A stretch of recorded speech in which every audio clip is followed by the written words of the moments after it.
So I lost my best friend 2012 at my 21st birthday party. Once I got such into a dark place in my life, nothing else mattered to me. My brother mentioned it to me a couple times. Like, bro, you know, I'd be damned if I lose my brother to obesity. If you don't get healthy, it will hurt you in the long run. That will be something that you will regret. The workouts didn't mean that. That means because I'm overpowering it with food. And when I was in a dark place, there was nobody there. My name is Westbrook, and I'm from South Central California. Tell me about you and Big Russ meeting. Well, we met in Compton at Skateland, USA. I was in the middle of the center of the skate ring. Me and my friend Tammy. I mean, she didn't see me coming, first of all, so I got the best one, right? He came in and he seen us standing in the middle of the skate ring. I told my friend, I said, man, I'm gonna go over here and introduce myself to that young lady. He skated over and just started conversating, talking. Skated on over there, left to right, right to left, you know, skated. And walked up to her and introduced myself to her, and she gave me her name, and we went from there. Now, we talked about kids. I just wanted one. I said, if we have a girl, I said, I don't want to have no more kids. That firstborn, you know, God blessed us with a boy. I'm like, okay, let's see, what you think about trying again? I'm like, that's fine. You know, my wife likes girls, but okay, God bless us with another boy. So we tried again and we had Ray. And I'm like, okay, I think I'm done. 2 kids is enough. Growing up with my mom and my dad is a blessing. It's simple, but growing up in the inner city of LA, being an African-American male, it's hard to have 2 parents in the same household. And that's something that a lot of people don't realize and how it affects your life. Being a parent, you know, and having my husband around, it was, you know, pretty good. Because, you know, a lot of people don't, you know, to have both parents around. I knew that I needed to be here no matter what, to raise these boys, to be here with my wife, to help her raise them. It's a gift to be able to have both of your parents in your life, teaching you the ropes, understanding what it's like to be in the streets, out the streets. That's it. It's us 4. We grinded, man. I watched my mom and dad get up and really grind, like work their ass off every day. You want your kids to be better than your parents. You want to be better than your parents. That's the whole part about having kids. My dad actually had like 3 or 4 jobs throughout our younger years. Well, my husband, he worked a lot. I basically stayed at one job. I worked for LA Unified. My dad would actually get up about like 5:30, 6 in the morning, and we only had 1 car at the time. My dad would actually ride one of our bikes to work. I mean, whatever it takes to keep your family bonded, whatever it takes for you to be a father. It was probably like 20 minutes from our house. And he would really, you know, take our bike every day and run and drive past our friends. And Ray, hey, they go Ray dad on the bike. I'll wave at him. Hey, y'all, hey, tell him we said hi, okay? You know, but I always told them about work. My mom actually worked in the cafeteria at Fauché Learning Center for 16 years. And then I volunteered at the Boys and Girls Club. So they used to go to the Boys and Girls Club in the summertime. I think the motivation for my mom and dad to be able to work as hard as they was working is because of me and my brother. For my parents, they made it possible for me and my brother to do what we wanted to. I mean, they feel like they had to give us the world, and they did. And it also showed us, like, this is what it takes to get this and get that. So I think their motivation was us, for sure. Yeah. Sometimes we get that teachable moment, but a lot of it is just living life. What did you guys do together? We played a lot of video games. Most of the time they played the video games. Some of the stuff we were really into growing up was just playing the video game #1. You know, video games can also teach you some things. So we kept playing video games. We used to watch wrestling a lot, watching whether it was Raw, WWE. Recess, watching the show Recess on Saturdays before I go play football. Drumline was like me and my brother's favorite movie. Like, we used to watch that shit on every night, like, for real. I know word for word of that movie. So I think that was it, though. But playing Pop Warner football was, you know, that's where your change comes. Growing up in the Westbrook household was very competitive. Taking sports seriously, I started at a young age, and football was something that I loved, and Ray definitely loved. It's something that we grew up wanting to be NFL players. Where I grew up at by Jefferson High School, you know, they had a program called the Demos. Me and my wife and nephew Antoine and Davion was playing for Woodcrest Generals. You know, when Russ got old enough and Ray got old enough, we said, well, instead of bringing them down there to the demos, well, why don't we just bring it right here, keep it within the family. Football, we used to be up there all day. My husband, he barbecued. The barbecue started with this guy named Michael Craig. I remember that. Damn, I do remember my dad. My dad, to all of them, used to be in the back of the park at Jesse Owens and used to be barbecuing. And then, you know, the kids would come back there sniffing and smelling, but we wouldn't have nothing for them. So we said, you know what, we're not going to do this no more. We're going to do it for the kids. Every Wednesday for all the kids, and make sure all the kids went home with at least 1 or 2 hot dogs, no matter what. We worked the snack bar, and the kids, you know, Ray play a game, and Russell play a game. But we like up there all day, from like 8 o'clock in the morning, probably to like 6 or 7 at night. It takes a village to raise them. That was a part of our village. For Ray, man, football has always been a passion of his. I mean, something that he always wanted to be growing up, an NFL player. The time of my life where I started getting serious about football was when I was 11 years old. Ray's a hog. He gonna keep moving. He gonna keep achieving. I played football at Lusinger High School in Lawndale, California. I did see Ray a few times on the football field, came and watched him out. He was amazing. Nobody could fuck with me. I was the best on the field. Every practice, I'm busting people's ass. Every time you put me in the game, I'm busting people's ass. But obviously, you go through adversity again. My own football coach wouldn't tell me if colleges was talking to me. He wouldn't start me some games because of this college was coming to see this guy. And I think it got to a point to where it was my sophomore year. First round of playoffs was playing against Culver City, and they wanted to start with an I formation. So they put me at fullback, and I can remember that was my first start on the offensive side of the ball, which I've been telling them to put me in all year, but they never would listen. And that game, my running back had 230 yards rushing and 3 touchdowns. And I remember after that, the coach kind of like, okay, you earned my respect, but then it was like 11th grade year, whole bunch of shit, man, from my 10th grade year to my senior year, it was all bullshit.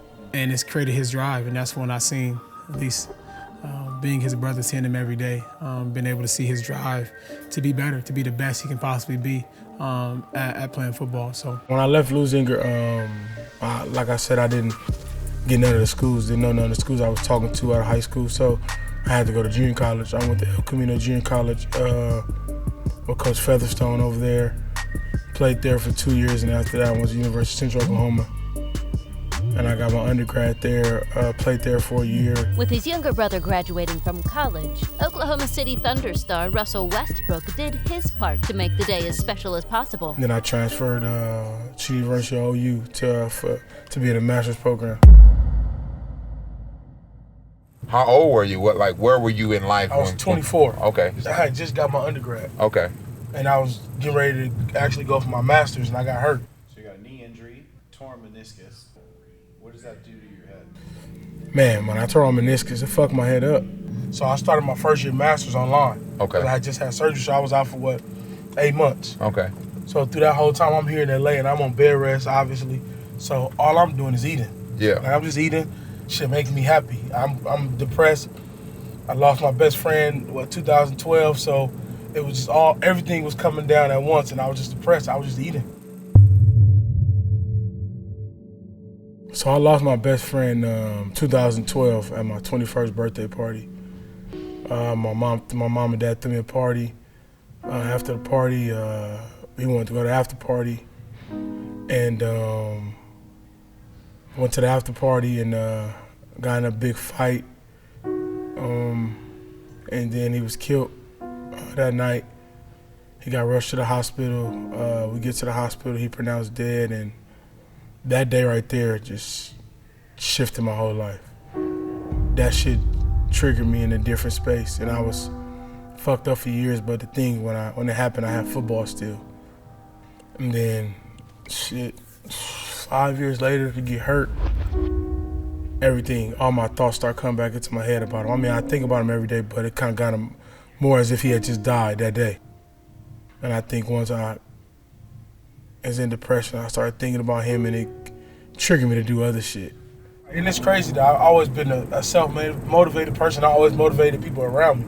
But I think once I got such into a dark place in my life, nothing else mattered to me. Like, you couldn't, like, nobody could tell me nothing to be like, that'd make me get my ass up and go do this. The shit that I was doing just wasn't healthy. I was depressed. I didn't know where I was in life. I didn't know who I was. I was in a dark place. I was drinking, smoking, going out every day. Yeah. Like, I was comfortable waking up every day at fucking 11 o'clock in the afternoon, light in the morning. You know what I mean? That shit was cool. Yeah. Or fucking going out on Saturday, getting drunk, waking up on Sunday, doing the shit again, doing it on Monday, Tuesday. Like, that shit was cool because that shit made me happy. Yeah. But I didn't realize that it was hurting me at the same time. At that moment, my mom, my dad, my brother, nobody knew what the hell was going on. Everybody thought I was all right. But I knew that when I walk out my house that all my problems would kind of be away. But once I got back into my house, it was kind of like, boom, I'm back in this dark place. And I knew that all I had was me, a bottle of Hennessy, and smoking weed. I am now at a point in my life to where I can actually talk about it and bring awareness to people that didn't have no idea that I was doing that. Watching this shit, I hope everybody understand, like, you know, you don't have to take fucking medicine. You don't have to take all that shit to be able to get through it, man. I just use God, read my Bible every day, constantly, and, you know, start trying to put myself around good people. Because obviously through that process, I lost a lot of friends, you know, that I thought was my real genuine friends, but in reality they wasn't. And when I was in a dark place, there was nobody there. What'd you say, Ray? Everybody want to be great. Nobody want to put the work in. Say it one more time, Ray. They want to be what? Everybody want to be great. Nobody want to put the work in. Say it again, Ray. Everybody want to be great.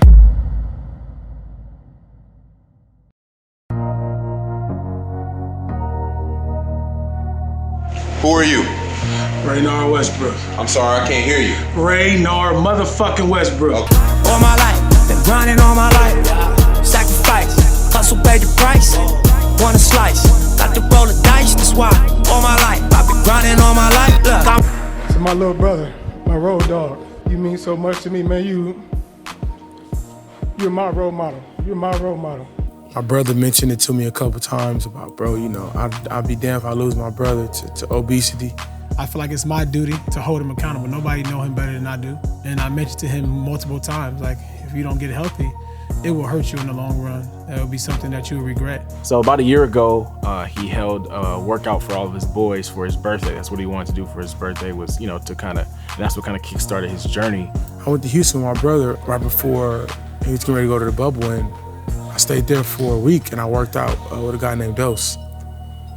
And my brother came to a couple workouts and he said, Good shit. bro, you really want this shit, huh? I said, yeah. He said, I could tell. I mentioned to my brother, like, if you want to work, you want to put the time in, let me know when you're serious. And, you know, I told boss once I get that call, boss take it from there. Russ called me, they were at the restaurant. He said, yo, I think my brother's ready. Let's do this. And I said, all right, man, simple as that, let's do it. I hopped on the phone with boss and like, yo, if you really want this shit, you'll be here Monday at 9 o'clock. Ray ended up showing up and he was committed, man. He was committed even with a broke thumb. We did all calisthenics. Broke thumb. I don't really know if his thumb was broken. He was just wearing a splint to get out of the workout, but that's neither here nor there. My whole mind was just changing. I knew that I had somebody in the gym that was supporting me, whether I was down or up. Nobody gives a fuck until you get to your goal. So I don't have a goal. It's a lifestyle. Yeah. Ooh, that was a great comment. Oh yeah, but let's talk about the bet his brother put on his head that he didn't fucking win because he didn't fucking stay focused. You want to talk about that? Oh yeah, now it don't matter. Now weight don't matter. Now it don't matter. and ain't nobody rolling with me. And ain't nobody rolling with me. It ain't a problem, I'm gon' get it. It ain't a problem, I'm gon' get it.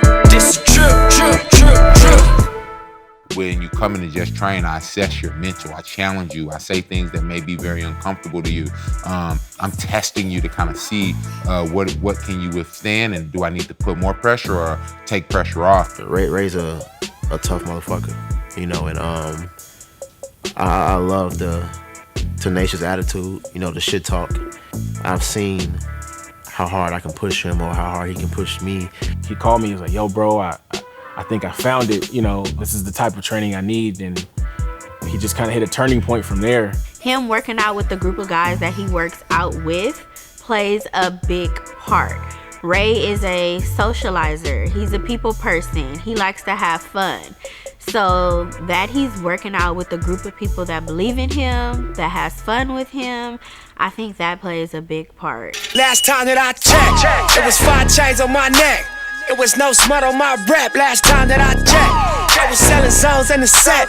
Make $250,000, no sweat. Last time that I checked, I'm the streets voice out west. Legendary self-made progress. Last time that I checked, first you get the money, then respect, then the power and the hoes come next. Last time that I checked. Humble State came about because back in college, I used to send boys to a different university. Look at him, we're just on the warm-up right now. You think you're strong, there's always someone out there stronger than you. You think you fast, there's always someone out there faster than you. You think you in shape. If you show up, boss put you through a workout, you be ready to pass out and quit. So Humble State is just not getting too far ahead of yourself, always realizing there's more work to be done, keeping yourself humble. Right now, there's a lot of people enrolled in Humble State, but our scholar students are Mustard, Nico, Noah, Chris, Ray, Kalani.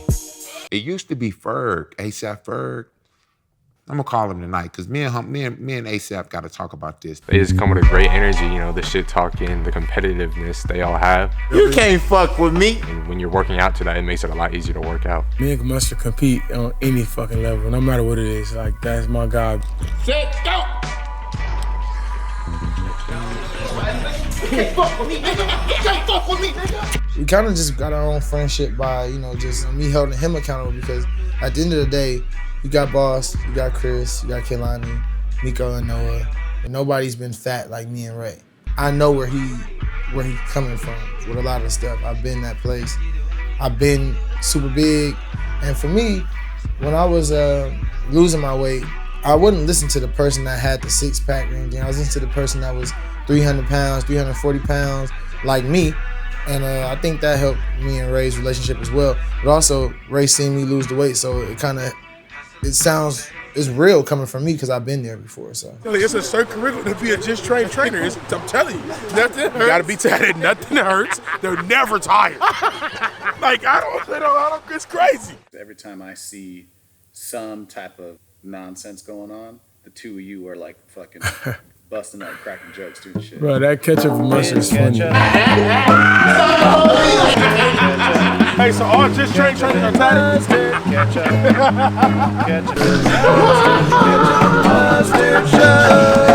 Call me fucking ketchup. Ketchup on the beat, ho.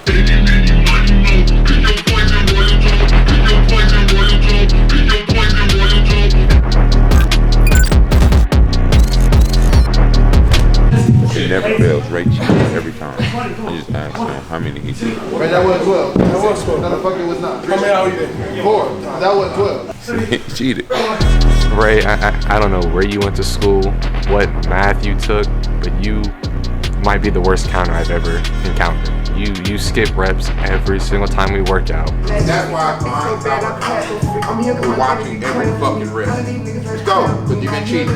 Then try to act like you didn't or you were gonna finish them, even though we know you didn't. I'm sick of your shit. You got goals to reach Let's go.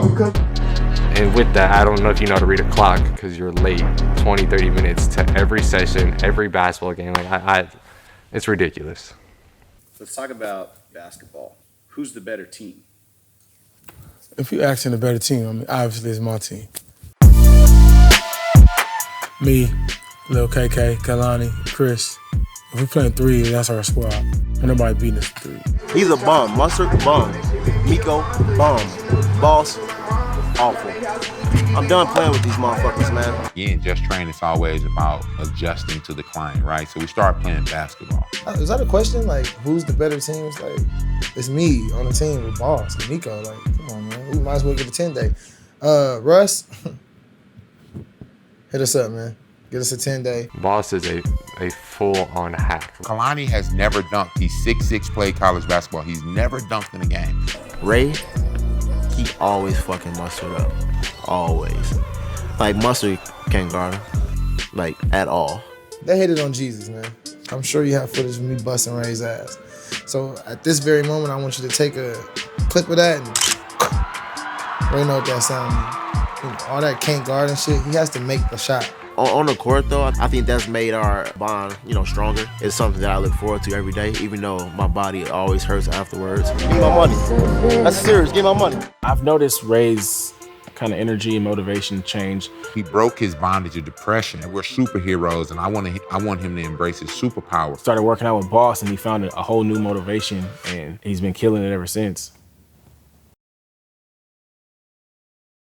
My favorite part of playing football on a team that my dad coaches is we have a lot of fun when he's coaching and I'm playing, and he's a really good coach. 1, 2,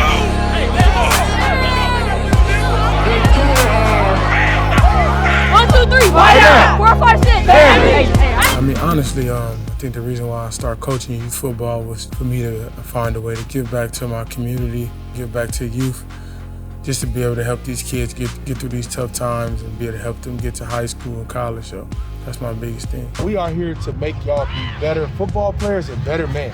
That's it. After his operation on his knee, okay, well, that's not my calling anymore. So what can I do to help other kids? I'm gonna go coach. That's your calling. Go coach.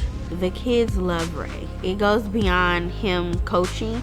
He becomes more of a mentor to the kids. And he's out there when he don't have to be, He has so much on his plate, so I've quickly learned, he's still passionate about it, He still got that drive, to get back. Being around those kids and coaching kids makes him happy, which makes the kids happy, and it's something he really loves to do.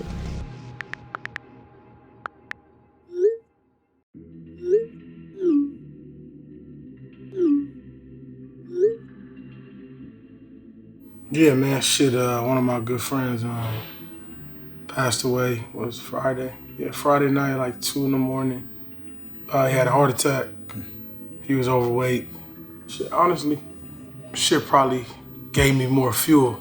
I mean, it's tough. I miss my boy, but I think, I ain't gonna stop now, I don't wanna go backwards. I wanna keep going forward because, I wanna be the reason why people are now healthy or, losing weight. People don't have complications. And I feel like I could be the why. You know what I mean? I'm used to carrying so much shit on my shoulders, but this shit ain't gonna be, you know what I mean? It's good. I think it was more or less his knee. One of my dreams, this is something that I couldn't do, which is play football. Okay, I had a knee injury. Okay, so now let me find myself. I just thought, I didn't know what to do in life. I got a master's. I'm like, okay, well, I'm a year in after graduation, and I'm not doing shit. So Ray had to sit down and find himself. So while he was doing that, he was eating. And he doing workouts, but didn't mean nothing. The workouts didn't mean nothing. That means because I'm overpowering it with food. And I think once I continued to see myself grow, it changed me as a person, and it made me really want to work my ass off. And seeing people is happy about your journey. He's happier. He's on a journey. He's more open to tell people to live healthy, live a different lifestyle. You can do whatever you want to do. You can be who you want to be because he has walked that walk. In short, Ray has been committed since the day he walked in the gym. I got to give it to him. Half reps, all the bullshit. He comes, he works, he pushes the limit. He's late, but he doesn't make a lot of excuses. I was happy to see that he pushed through the COVID thing and didn't let that beat him down. He was right back in the gym as soon as it was possible. You got to put your foot in it, and he put his foot in it, and he's reaping the benefits of it now. Every night, my dad will get on a scale, and he gets really excited and wakes the whole house up. This is not just a temporary thing. This is a life thing. Mentally, staying in a happy state of mind. Like I said, man, he don't even know that inspires me more each and every day to do so many great things because I know that he's doing what he's destined to do. You look happy. I don't care what the scale says. I don't care about any of that shit. You're happier now, and that's the part that I find the most joy in as your boy. Happy birthday, Dad. I'm really proud of you. I love you. Bro, I'm so happy. I'm proud of you, son. Look, it's more than I can say. I can keep going. I can use up all this whole film and talk about you. You're almost 30, so I can go on until you're 40, 45, 50, 55, 60. on and on. Man, I love you. Keep it up, bro. I want to wish you a happy birthday, and I want you to continue your journey, and I love you so, so much. Ray, I'm really proud of you. I'm happy for you. Everything you're doing, keep doing it. You are the motivation. You are the head of this family. I'm so proud of you. You are setting an example. You're setting high standards, and I love you, Papa.